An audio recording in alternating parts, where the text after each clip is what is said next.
Good afternoon, ladies and gentlemen. Today we're going to be looking at this problem. This problem is 5 minus 5 times the quantity of p plus 4 is equal to p minus the quantity of 8 minus p. The first step that we're going to use in order for us to solve this problem is, I notice that I see a lot of parentheses. So what are we going to do in here? Jocelyn, what's the first step that we're going to be doing? She said we need to distribute. You know, we've been used to writing the word distribute. I'll just write distribute. And I have two things to distribute in this problem.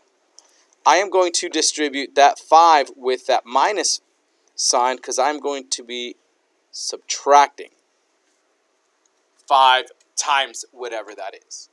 Secondly, p minus the quantity of 8, which means p minus 8 and minus negative p. So I am distributing this negative sign as well. That is one of the most difficult things that people forget to do, but we are distributing not only that negative 5, but we're also distributing that negative sign. So p comes straight down. What's negative 5 times p? Negative 5p. Negative 5 times 4? Negative 20. Hey guys, feel free to shout out super loud and then maybe you can get 1,000 likes. I will put the credits at the end. Next, I have p. Nothing done with p in the distributive process. Negative times 8. What's a negative times 8? Just negative 8. What's negative times negative p? Positive p. All right, so that is my first step. Second step that we've kind of seen in page 28 of your textbooks, you guys said that the second step was to combine your like terms, or for shortcut, we'll just call it CLT. On the left-hand side, what terms are alike? P and the negative 5p right there, right? So p and negative 5p, when I combine them, I end up with negative 4p. Minus 20, because there's nothing to combine there, is equal to, on the right-hand side, do we have any terms that we need to combine? P and p. What's p and p? 2p. And then the minus 8 stays. Now, my third step that I've seen was a simple one, in which we add to get all the variables to one side. Do we want all our variables on the left or on the right? I'm not hearing you guys. Go ahead. On the left. All right, so we're going to move those to the left. So add. If I'm going to move them to the left, that 2p on the right has to go. I get rid of it by creating a 0 pair. That 0 pair is by adding the opposite. What's the opposite of 2p? Negative 2p. And to keep the equation balanced, I got to do it to both sides. So, to both sides. Negative 4p plus negative 2p is a total of negative 6p minus 20. 2p plus negative 2p is 0. 0 minus 8 is minus 8. My next step is to get all the numbers, just the numbers on the other side. So that means that that negative 20 can't be there anymore. So I must remove it by adding the opposite. What's the opposite of negative 20, guys? Positive 20. That is correct. Positive 20 to both sides.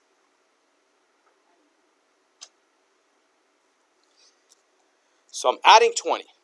Negative 6p minus 20 plus 20 will give me a 0. So I'm left with just negative 6p. Negative 8 plus 20 will bring that negative 8 to a positive 12. Leaving me with one final step. And that is to find a way to get for the answer to just look like a variable is equal to a number. Here I have a variable, but it has numbers next to it, so I need to remove them. The way we've kind of simplified these rules is to multiply by the reciprocal of that number that's next to my variable. The reciprocal of that will be negative 1/6. When I multiply negative 1/6 times positive 6, or times negative 6, let me say that one more time, negative 6 times negative 1/6, I end up with negative 6 over negative 6, which is 1. And 1 times p is p. On the right-hand side, we have 12 times 1/6, that's negative, will be a negative answer, 12 over 6. The last part, in order for me to get my final solution, will be to simplify. Negative 12 over 6 is the same thing as, and that is my solution. All right, so to recap what we did in this problem, we took the numbers that were outside of the parentheses, or the symbols as well, and we distributed them. Negative 5 times p, negative 5 times 4. That's how we got negative 5p and negative 20. On the right-hand side, since we are subtracting everything that's inside of the parentheses, what we need to do is distribute that negative sign and ask myself, what's the opposite of 8? What's the opposite of minus p? And that is negative 8 and plus p. Then we combined our like terms, and those like terms were p minus 5p, we got negative 4p, and p and plus p, that gave us 2p.